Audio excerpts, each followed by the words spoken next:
Swayam Prabha. Digital India. Educated India.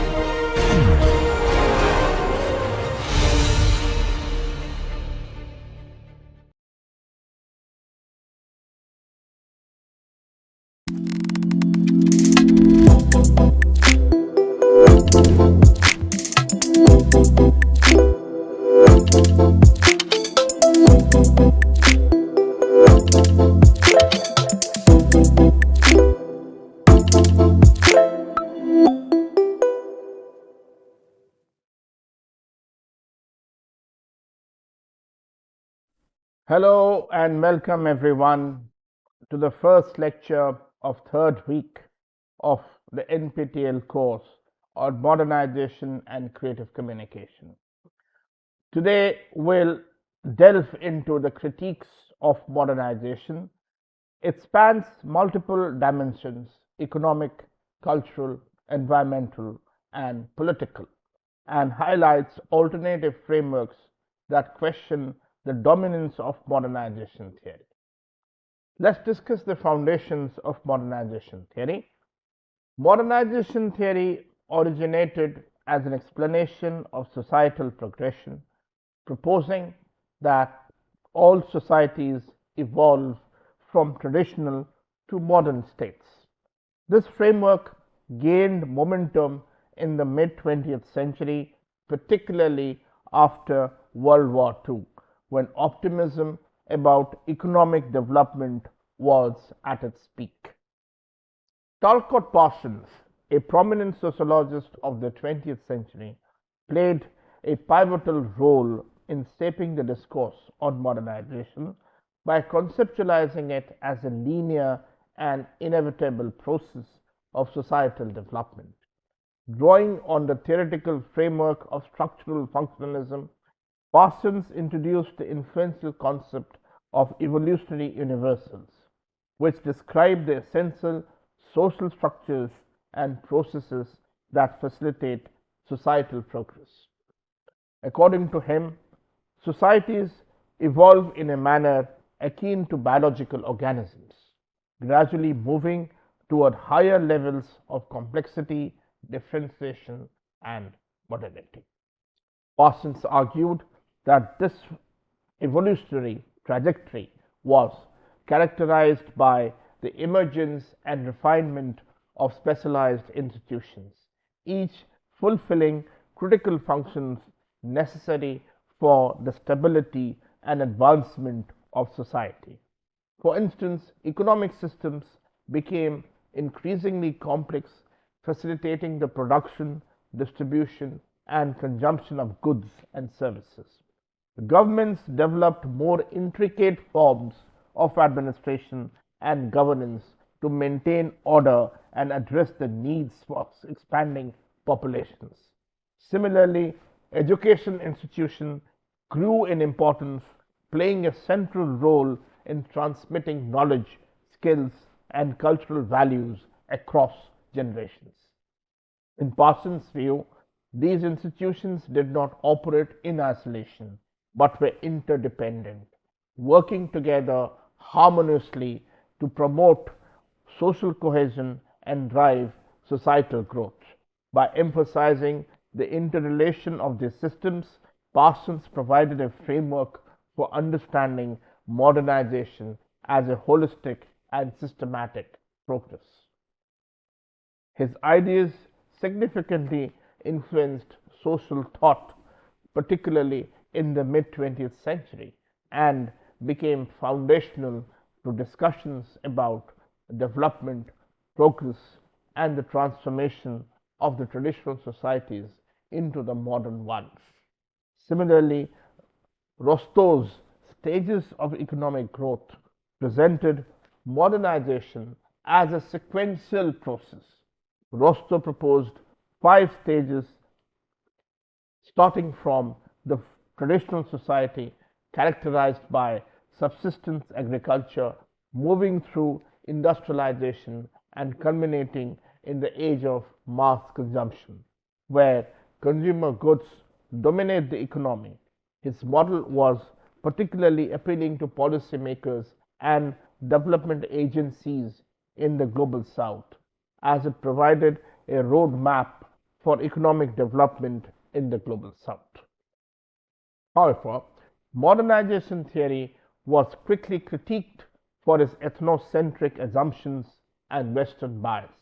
By framing Western societies as the pinnacle of progress, it dismissed the diversity of cultural, economic, and social systems in non Western regions.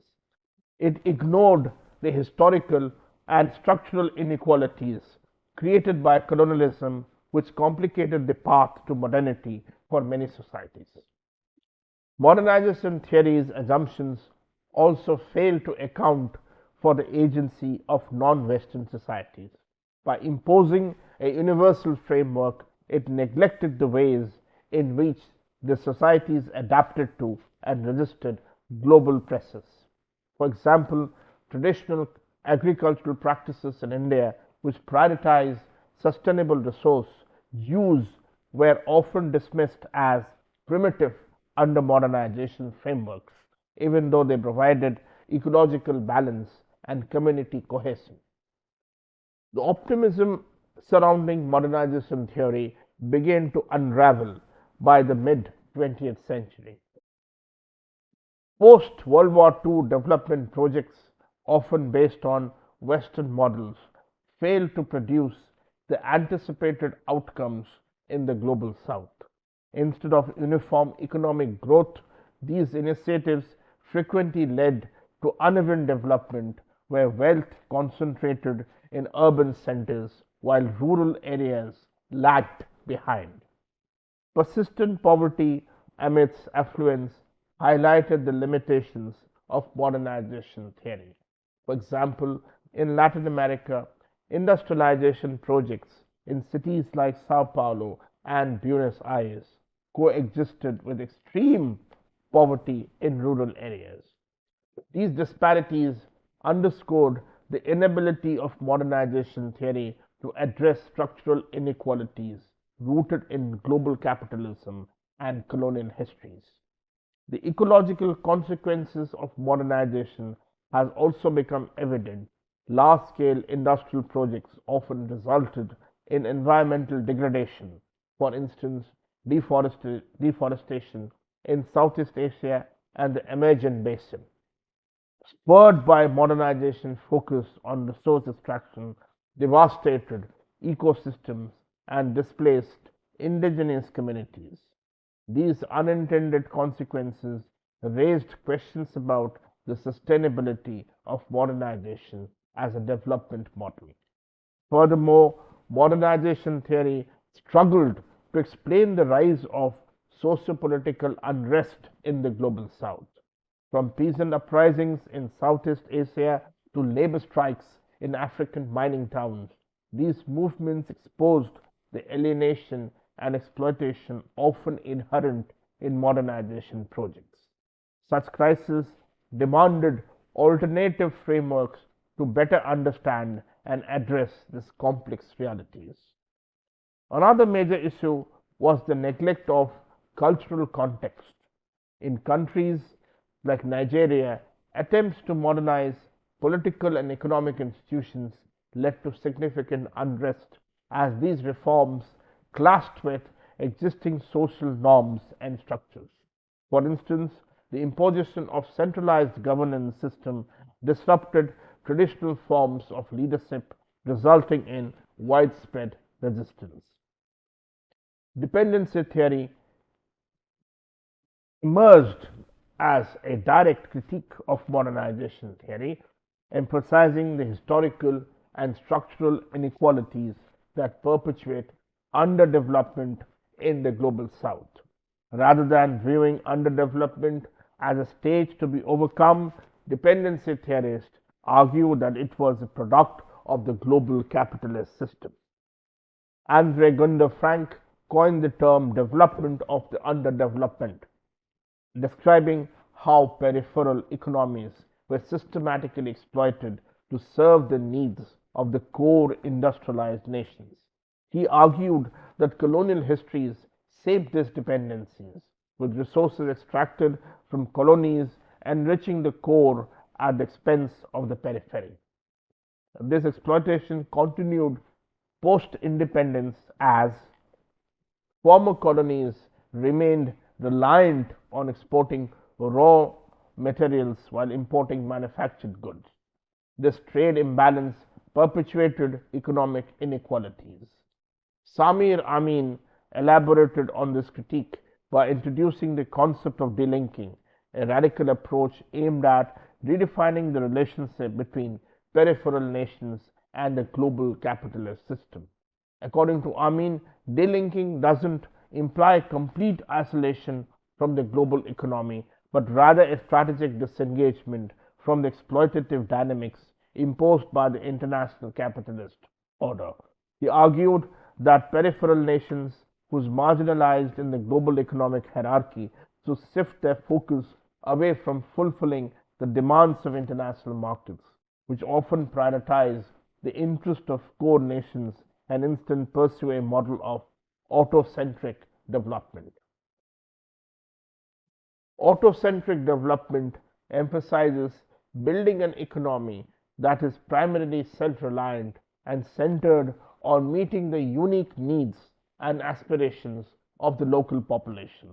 This approach entails fostering domestic industries, prioritizing local resources, and cultivating social and economic policies that serve the well-being of citizens, rather than subordinating these objectives to the imperatives of the global trade and financial institutions. Amin believed that by reducing dependency on global capitalist structures, peripheral nations could escape the cycle of exploitation and underdevelopment that these systems perpetuate. He saw delinking as both a political and an economic strategy to reclaim sovereignty over national development trajectories, encouraging countries to adopt policies that reflect their cultural, social, and historical context. By doing so, Amin aimed to dismantle the structural inequalities entrenched in the global capitalist system and advocate for a more equitable world order.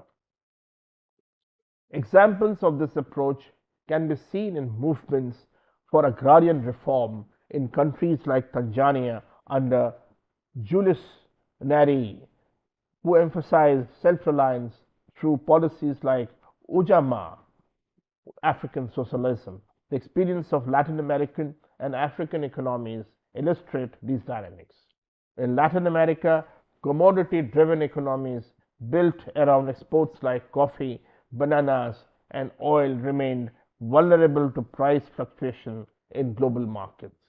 Similarly, African nations continued to rely on mining and agriculture, sectors shaped by colonial demands, to sustain their economies, leaving little room for diversification or domestic industrialization.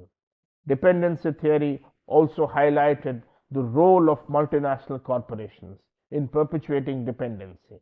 For instance, the dominance of oil companies in Nigeria's economy not only limited local control over resources but also exacerbated environmental degradation and community displacement in the Niger Delta. Building on dependency theory, world systems theory provides a global framework for understanding economic divisions. It categorizes nations into core, periphery, and semi-periphery, each playing distinct roles in global capitalism system. The core comprises industrialized nations like the United States and Western Europe, which drive innovation and dominate global markets. The periphery, such as Sub-Saharan Africa and Southeast Asia, primarily supplies raw materials and cheap labor. The semi-periphery includes countries like China and Brazil, which exhibit both core-like industrialization and peripheral dependence on resource extraction. Immanuel Wallerstein, the leading proponent of this theory, argued that the semi-periphery plays a critical role in stabilizing the system by acting as both exploiter and exploited. These nations buffer revolutionary pressures from the periphery.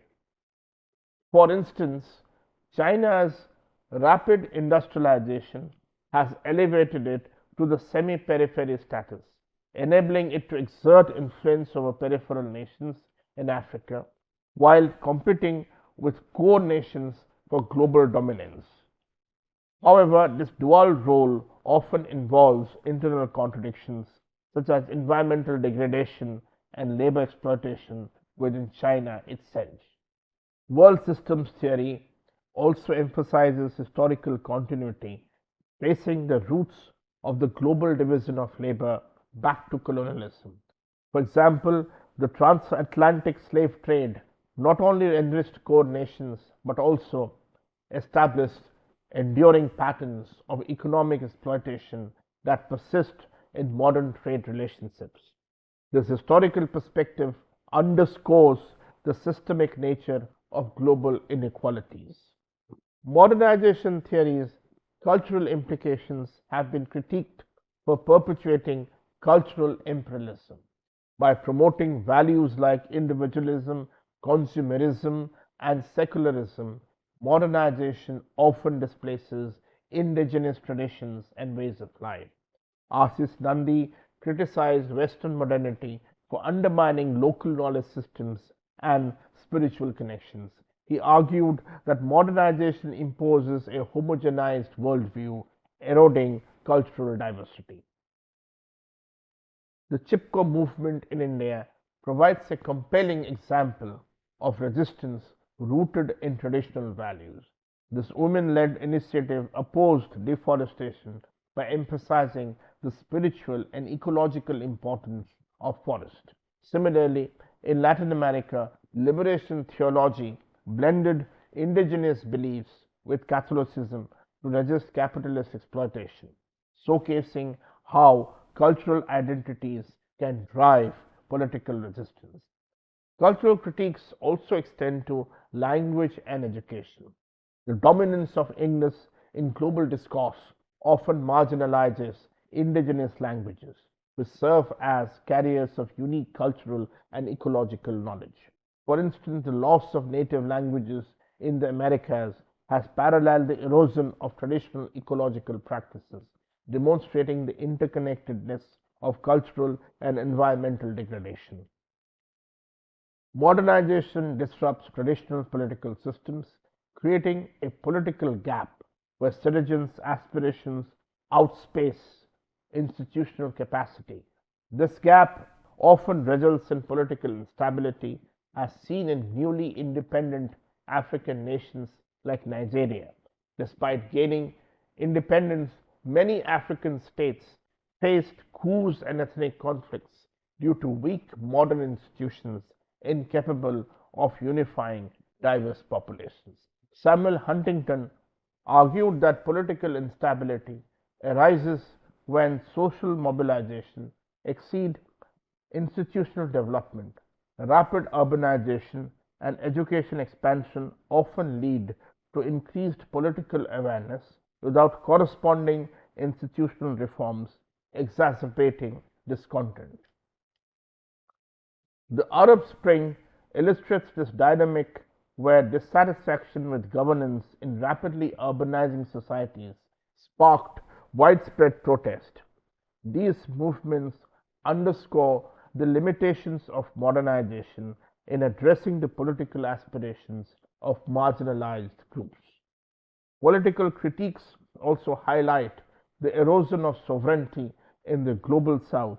Dependency theorists argue that international financial institutions like the IMF and the World Bank often impose structural adjustment programs, which is called SAPs, that prioritize debt repayment over social welfare, further alienating local population.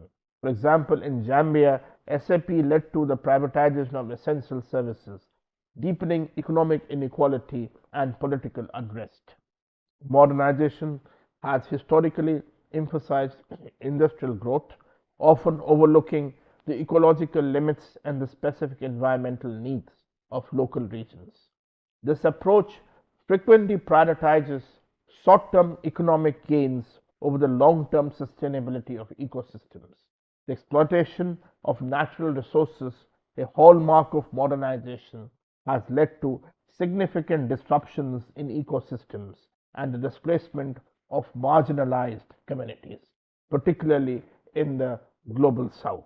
These practices reflect a disregard for the intricate balance of natural systems and the social equity of affected populations. Critics of modernization highlight its unsustainable practices, such as the construction of large scale dams, extensive deforestation, and an ongoing reliance on fossil fuels. These activities not only contribute to environmental degradation but also exacerbate social inequalities, disproportionately impacting vulnerable communities. Such critiques have laid the foundation for calls to rethink development paradigms and prioritize sustainability.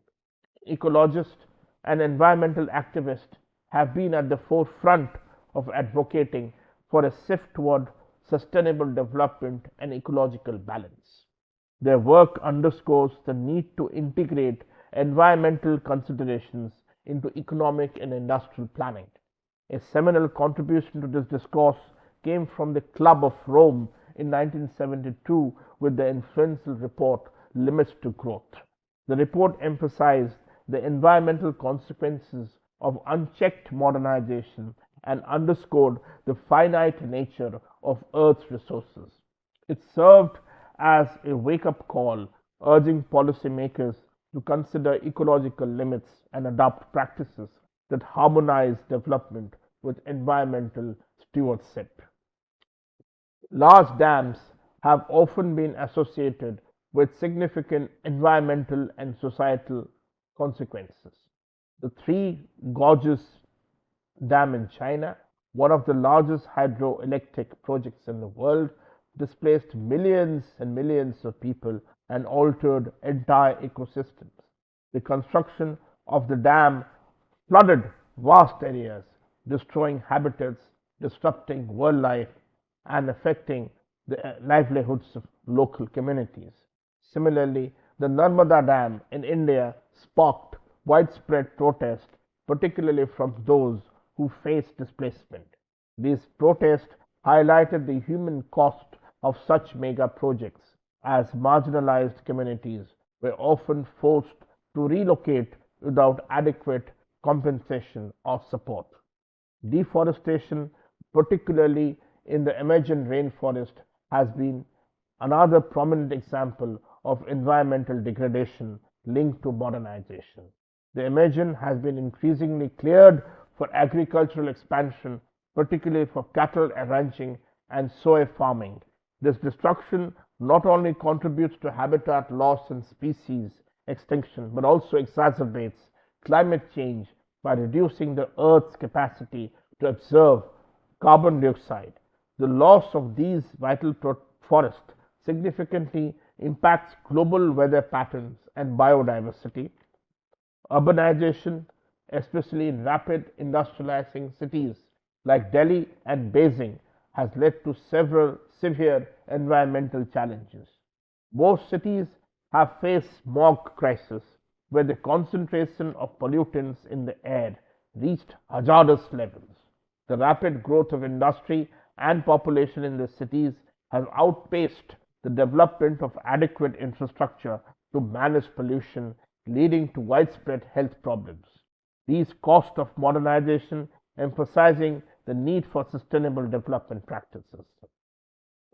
Social disenfranchisement refers to the disruption of traditional social structures, often caused by external forces such as industrialization, modernization, or colonization. As these forces reshape societies, they often erode long established ways of life, displacing communities and disrupting social cohesion. This disenfranchisement frequently impacts marginalized groups, leading to a loss of cultural identity and social power. The rational peasant theory proposed by James C. Scott suggests that peasants make rational decisions based on economic survival and efficiency. According to this theory, farmers act to maximize their resources and minimize risk, often adopting agricultural practices that align with their immediate survival needs. However, Scott's work contrasts with the idea of cultural uniqueness, as discussed by anthropologists like George E. Marcus and Clifford Geach. They argue that culture plays a significant role in shaping economic decisions, with peasants adhering to traditional practices that hold cultural and social significance rather than merely responding to economic incentives. An example of resistance to agricultural modernization can be seen in Southeast Asia, where local farmers have resisted the adoption of industrial agricultural practices that prioritize monoculture and heavy use of chemicals. These modern methods often clash with traditional farming practices, which are more sustainable and embedded in the cultural fabric of the community. This resistance highlights the tension between economic rationality and preservation of cultural uniqueness. Tariq Banouri critiques modernization for its tendency to prioritize impersonal, bureaucratic relations over personal, communal ties. He argues that as societies modernize, the emphasis on industrial growth and state driven development often undermines the social fabric of communities. In the process, personal relationships that traditionally held communities together are replaced by more abstract, transactional interactions, eroding the sense of belonging and solidarity within society. The shift towards impersonal relations not only affects individual sense of identity but also impacts the overall cohesiveness of communities. The impact of this transition can be seen in the disruption of traditional social behavior and community bonds. As modernization encourages economic growth through market driven practices, the social connections that once defined collective living are diminished. Communities become less reliant on one another and more on state institutions or commercial entities, leading to a breakdown in mutual support systems and collective responsibility. An example of this can be observed in Africa, where state driven development projects often displaced communal land practices. In many African societies, land was traditionally held and managed communally, with strong ties to the land and collective approach to its stewardship. However, modernization and state policies have often replaced these practices with individual land ownership and private property, undermining community cohesion and traditional ways of life. This displacement has contributed to social fragmentation as individuals and communities no longer share the same bonds of responsibility and connection to the land and one another. From a post-colonial perspective, modernization is often seen as a form of neocolonialism that perpetuates dependency and cultural imperialism. While colonialism was formally dismantled, its legacy continues through economic, cultural, and political structures that prioritize Western ideologies and systems. Modernization, in this view, is not merely a neutral or progressive force, but a mechanism that enforces the dominance of Western modes of development over local tradition and practices. Modernization, in this view, is not merely a neutral or progressive force, but a mechanism that enforces the dominance of Western models of development over local traditions and practices. Education systems in many countries of the global south are a prime example of this continued neo-colonial influence. These systems often mirror the frameworks established during colonial rule, focusing on Western knowledge and undermining indigenous ways of knowing. As a result, indigenous histories, languages, and cultural practices are marginalized or erased. Postcolonial theorists like Frantz Fanon and Edward Said argue that this form of intellectual domination contributes to the psychological alienation of colonized peoples whose cultures are devalued in favor of Western ones. Additionally, post-colonial scholars critique the representation of Global South in development discourse, highlighting how the narrative of modernization often frames non-Western societies as backward or underdeveloped. This portrayal serves to justify external interventions which are presented as benevolent efforts to uplift these societies. However, these interventions are frequently aligned with Western interest, perpetuating economic dependency rather than promoting genuine local driven development. For instance, development projects in Africa often frame poverty as a lack of modernity, ignoring the historical context of exploitation, such as colonial extraction of resources, the imposition of arbitrary borders, and the structural inequalities that persist today. Rather than addressing the roots of poverty, modernization efforts tend to reinforce the idea that African societies need to catch up to Western standards of progress, thus reinforcing historical power imbalances and the ongoing cycle of dependency. This critique, found in the works of scholars like Arturo Escobar and Dipesh Chakravarty, underscores the need to reconsider the assumptions underlying modernization and embrace alternative, post-colonial frameworks of development that prioritize local knowledge, autonomy, and cultural diversity. Modernization theory provides valuable insights into societal change, but is fraught with limitations. Its critiques, spanning dependency theory, world systems theory, and cultural perspectives, underscore the need for more nuanced and context sensitive approaches to development. Addressing these critiques requires reimagining development in ways that prioritize equity, sustainability, and cultural diversity. Thank you, everyone, for joining me today. In the next lecture, we are going to learn about alter modernisms. Thank you.